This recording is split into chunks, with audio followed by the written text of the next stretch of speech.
Ang infomercial na ito ay naglalayong ipakilala ang mga konsepto ng loob, kapwa at iba pang mahalagang aspeto ng pagkatao ng isang Pilipino.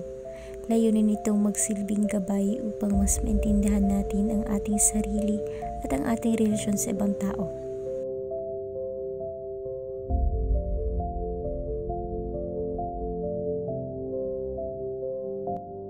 Ang kapwa ay ang pagtingin sa ibang tao bilang kaisa mo sa pagkatao kung saan ang kapakanan nila ay kapakanan mo rin. Mahalaga ito dahil nagbubuklod ito sa atin bilang isang komunidad na nagpapalakas ng ating pagkakaisa at pagiging matulungin sa isa't isa.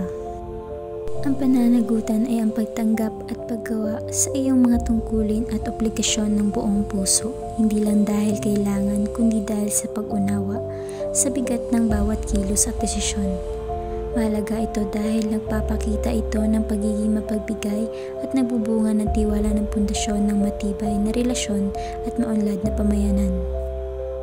Ang hindi palagay ang loob ay ang pakiramdam ng kawalan ng kayapaan o kaguluhan sa sarili.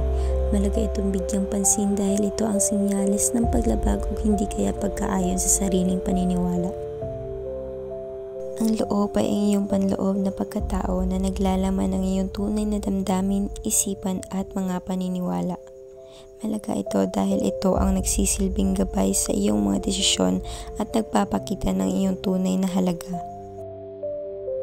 Ang pakiramdam o empathy ay ang kakayahang unawain at damhin ang nararamdaman ng ibang tao na para bang ikaw mismo ang nasa sitwasyon nila.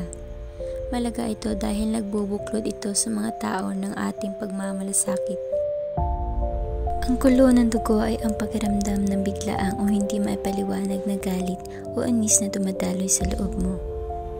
Mahalaga itong maunawaan dahil madalas itong sinyalis ng mga hindi na prosesong emosyon o pinipigil.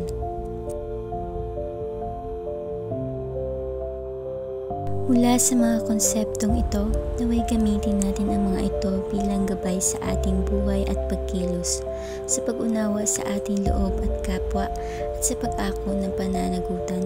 Mas mapapalalim natin ang ating pagkatao at magagawa nating mas maganda ang mundo.